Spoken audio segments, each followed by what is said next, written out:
Bueno, buenos días. En esta oportunidad vamos a desarrollar la segunda clase de este curso intensivo. Vamos a comenzar hablando de lo que son las biomoléculas, ¿sí? Las biomoléculas son fundamentales para la vida y cumplen funciones imprescindibles para los organismos vivos. Hay distintos tipos de biomoléculas, en particular hoy vamos a hablar de una de ellas, que son los hidratos de carbono, ¿sí? Los hidratos de carbono están compuestos principalmente por tres elementos, por carbono, hidrógeno y oxígeno. Los incorporamos en los alimentos, principalmente en fuentes vegetales. La función principal es proporcionar energía, pero además algunos hidratos de carbono también tienen una función estructural, ¿sí?, en nuestro organismo. ¿Qué son los hidratos de carbono? Son polihidroxialdehídos o polihidroxicetonas. ¿Sí? Ese nombre nos está diciendo cuáles son los grupos funcionales que caracterizan a estas biomoléculas. Cuando nos dice polihidroxi, nos está diciendo que tenemos muchos grupos hidroxilo, ¿sí? Es lo que vemos como el grupo OH. El aldehído es un grupo particular que tiene un carbono unido a un doble enlace con el oxígeno y unido a un simple enlace con el hidrógeno, ¿sí? Del otro lado también está unido a otra cosa, pero lo principal es que el grupo aldehído se encuentra en el extremo de esta molécula.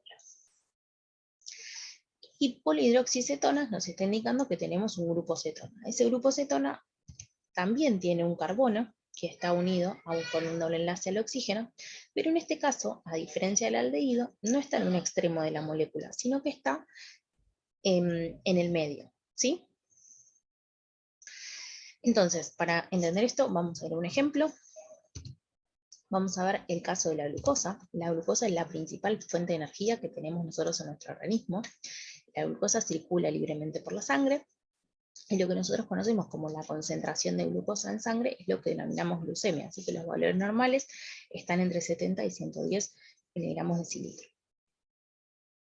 La estructura de la glucosa es esta que vemos acá, ¿sí? La glucosa tiene 6 carbonos, ¿sí? Por lo tanto, vamos a decir que es una hexosa.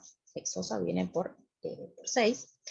Y además lo que vemos es que la glucosa tiene en el extremo ¿qué? Un grupo aldehído, ¿sí? Entonces, además de que es una hexosa, es una aldohexosa. Aldo porque justamente tiene un grupo aldehído y hexosa porque tiene 6 carbonos.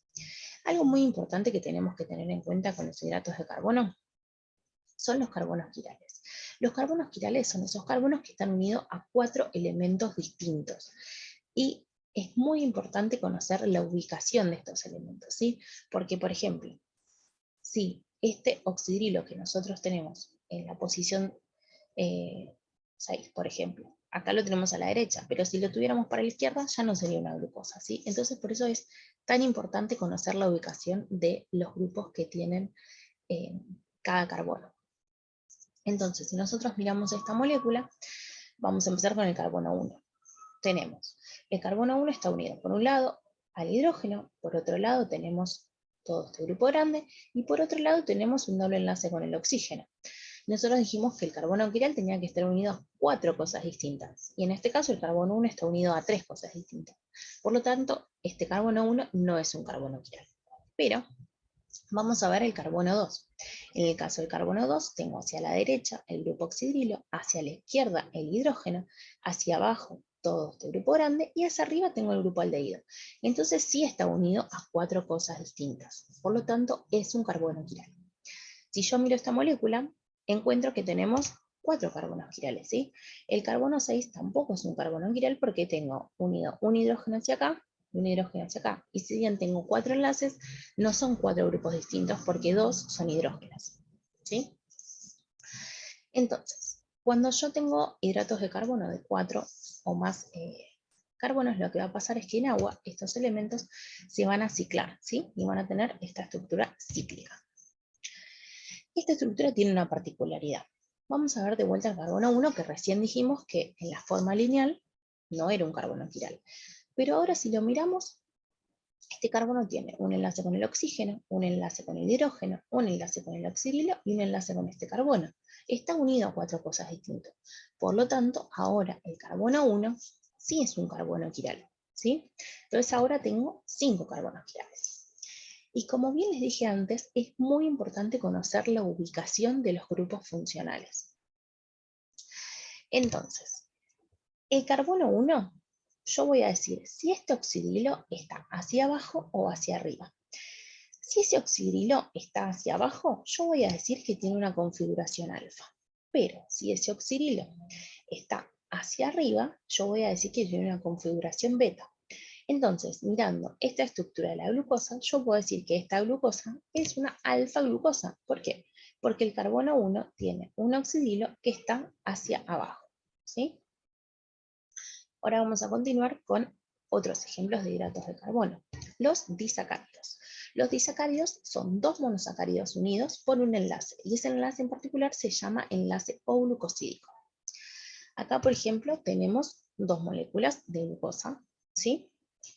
Y lo que va a ocurrir en este tipo de enlaces es que se van a unir dos carbonos, ¿sí? Por medio de sus grupos oxidrilo. En este caso se va a unir el carbono 1 con el carbono 4, ¿sí? Se va a liberar una molécula de agua y se va a formar esta estructura, ¿sí? Nosotros dijimos que este es el carbono 1 y este es el carbono 4, ¿sí? Por lo tanto, esta unión es una unión 1,4, porque se da entre esos dos carbonos, ¿sí? Y además, nosotros sabemos que en el carbono 1, el oxidrilo está hacia abajo. Entonces sabemos que está en la posición alfa.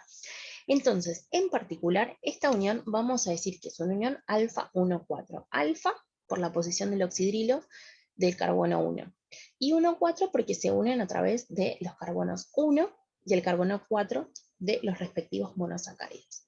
En particular, este ejemplo es la maltosa y estas dos moléculas eran dos glucosas, ¿sí? Hay otros ejemplos de disacáridos que podemos observar. Bien, entonces, los vamos a clasificar a los hidratos de carbono en monosacáridos, que son los que llamamos también azúcares simples. Están formados por una única unidad de polihidroxialdehído o polihidroxicetona. La glucosa es el más abundante en la naturaleza y, como bien vimos antes, los monosacáridos de 4 carbonos podemos encontrarlos en forma cíclica en medios acuosos. Por otro lado, tenemos los oligosacáridos, que están conformados por cadenas cortas de monosacáridos unidas por enlaces glucosídicos, que son los enlaces que vimos recién, y los que podemos encontrar en mayor cantidad en la naturaleza son los disacáridos. Por otro lado, tenemos los polisacáridos. Los polisacáridos son polímeros que tienen 20 o más monosacáridos unidos entre sí por enlaces glucosídicos. La estructura, la composición y los tipos de enlaces pueden variar. Y vamos a tener homopolisacáridos, como lo dice el nombre, homo quiere decir que es un único, si tiene un único tipo de monosacárido. O heteropolisacáridos, si tiene dos o más tipos de monosacáridos distintos. Ahora vamos a ver ejemplos de homopolisacáridos de glucosa. Como su nombre lo indica, tiene un único tipo de monosacárido que es la glucosa. Vamos a comenzar con el almidón. El almidón es la molécula de almacenamiento de glucosa en células vegetales, ¿sí? Y la estructura del almidón es la siguiente. Tenemos un polímero lineal con enlaces alfa 1 a 4, los enlaces que vimos antes, entre distintas glucosas, ¿sí? Pero en este caso tenemos, eso es lo que es la parte que se llama amilosa. Pero además tenemos ramificaciones, ¿sí? ¿Qué es lo que va a generar la amilopectina? Estas ramificaciones tienen uniones alfa 1,6. ¿Qué quiere decir?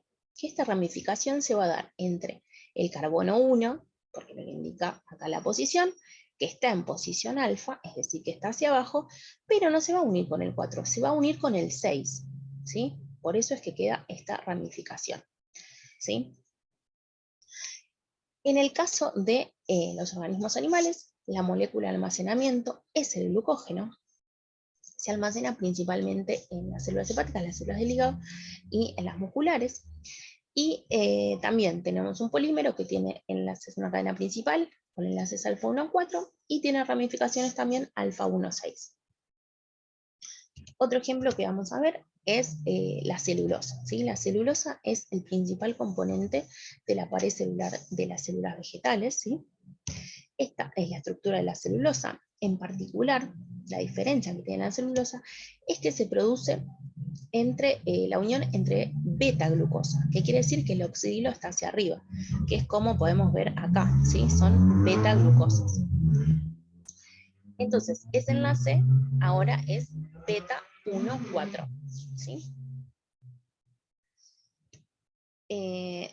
Otra particularidad que tiene la celulosa es que se estabiliza mediante puentes de hidrógeno, ¿sí? Entre las distintas cadenas se van a formar puentes de hidrógeno. Como ya vimos previamente, los puentes de hidrógeno se pueden generar cuando tenemos un elemento electronegativo, o sea, ya sea flúor, ya sea nitrógeno o ya sea oxígeno. Si en este caso tenemos los oxidrilos, tenemos esos oxígenos que nos van a permitir generar puentes de hidrógeno que van a estabilizar a esta molécula.